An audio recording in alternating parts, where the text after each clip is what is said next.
అందరికీ నమస్కారం. పెద్దవాళ్ళకు చిన్నవాళ్ళకు మా చిలక జోష్యం చూస్తున్న ప్రతి ఒక్కళ్ళకు ఈ కొత్త సంవత్సరం జనవరి మీకు చేసే పనిలో అనుకున్న పనిలో సవ్యంగా ఉండాలని, తమ చేసే వృత్తిలో జాబ్ విషయంలో తమ ఉద్యోగంలో ఉన్న వాళ్లకు ఈ కొత్త సంవత్సరం 2024 సంవత్సరం జనవరి నెల ఈ సంక్రాంతి మూమెంట్లో మీకు చేసే పనిలో వ్యాపారం లాంటిది ఎలా ఉంది, ఇంకా కుటుంబ సమస్యల్లో, ఇంకా తమకు భార్య భర్తల్లో, వివాహంలో, పెళ్ళి పేరెంటాల్లో, గృహప్రవేశాలు లాంటివి, ఇంకా కొత్త పనులు ఏవేవి అనుకుంటారో ఈ 12 రాశుల మీద ఒక్కొక్క పేరు మీద ఎలా వస్తుందో అమ్మవారి సమ్మక్క సారక్క దయ వల్ల అందరికీ 12 రాశుల వాళ్ళకు కూడా అందరికీ శుభాలు రావాలని అమ్మవారికి మనస్ఫూర్తిగా వేడుకుంటున్నాము. మీకు ఎలా ఉందో చిలకమ్మ ద్వారా చూద్దాం.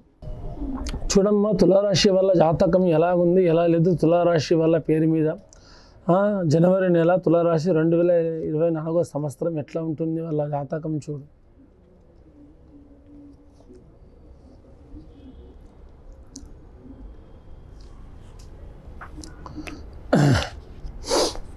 తులారాశి వాళ్ళ జాతకంలో ఏముందంటే ఎక్కడ పోయినా కానీ తక్కడ మీదనే ఉంటారండి వాళ్ళు.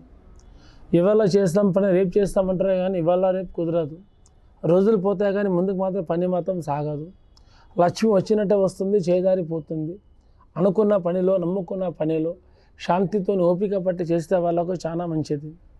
కానీ లోకుల చెడు దృష్టి నరదృష్టి అన్నది ఈ రాశి ఉన్న వాళ్ళకు ఈ నెల చాలా దరిద్రంగా ఉంది. దరిద్రంగా అంటే తమరికి అందరూ నవ్వుకుంటానే చెప్తారు, నవ్వుకుంటూనే మాట్లాడతారు, నోటి ముంగట మంచిగా మాట్లాడతారు, కడపలో మాత్రం కుట్ర కుదార్థాలు ఉంటాయి. కొంచెం తన వాళ్ళు అనుకున్న వాళ్ళు శత్రువులు కూడా అవుతారు, మిత్రులు అనుకున్న వాళ్ళు శత్రువులు అవుతారు, శత్రువులు అనుకున్న వాళ్ళు కూడా మిత్రులు అవుతారు.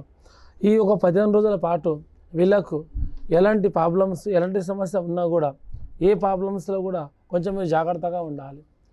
ఈ మకర సంక్రాంతి అంటే సామాన్యంగా నిన్న మొన్న వచ్చింది కాదు, తరాల నుంచి వచ్చినది, మన జీవితాలకు రాసినది.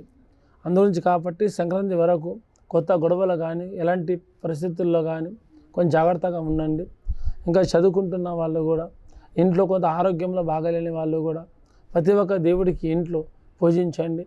ఇంట్లో మీకు ఏ దేవతల ఫోటోలు ఉంటాయో ఆ ఫోటోలు మాత్రం బరాబర్ ఒక అమ్మవారి రోజు ఉన్నప్పుడు మీరు ఇంట్లో సవ్యంగా ఫోటోల్ని అన్నీ ఒక పాలతోటి కడిగి, ఒక నిండు మంచి నీళ్ళతోటి ఒకటి పాల ప్యాకెట్ అంటే ఆవు పాలు తీసుకొచ్చి మీ చేయి నుంచి ఆ పాలతోని కలిపేసి శుభ్రంగా మీ ఫోటోలకు మీ ఇంట్లో ఉన్న ఏదైనా దేవాలయం ఉంటుందో ఆ దేవుడి దగ్గర ఉన్న పటానికి అంతా మీరు వాటర్ అది నీళ్ళతోటి ఇంకా మీరు పాలతోటి కడిగేస్తే మళ్ళీ ఇంకా మీరు పూజ మొదలు పెట్టండి.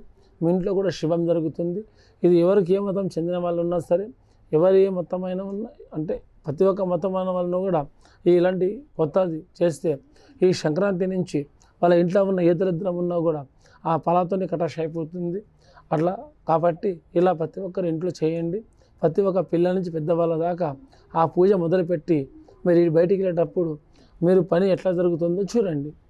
ప్రతి ఒక్క విషయంలో కూడా ఇప్పుడు ఈ రాశి మీద ఎట్లా ఉందంటే కానీ తింగిరి పింగిరిగా ఉంది ఈ రాశి. ఈ సంక్రాంతి వరకే జాగ్రత్త ఉండండి, తర్వాత మీకు మిగతా పనులు సవ్యంగా జరుగుతాయి. ఈ పూజ మొదలుపెట్టినప్పుడు, పూజ పూర్తి అయిపోయినప్పుడు మీరు బయటికి వెళ్తే కూడా జయం అవుతుంది. ఈ పూజ చేయకుండా మీరు ఏ పని చేసినా కూడా అది అంతవరకు మీకు ముందుకు సాగదు. అయినట్టే అవుతుంది కానీ లక్ష్మి నిలబడదు, ధనం దాగదు, చేసే పని సాగదు. ఇంట్లో లేనిపోయిన సమస్యలు, మీరు మంచి తవ్వులో పోతున్నా కూడా అది రివర్స్ అయ్యి మీ మీదకి తిరగబడడం, ఇలాంటి సమస్యలు ఎదురొస్తాయి. ఇది ఒక పూజ చేస్తే అది మీకు అద్భుతంగా పనిచేస్తుంది ఇంట్లో. అందరికీ నమస్కారం.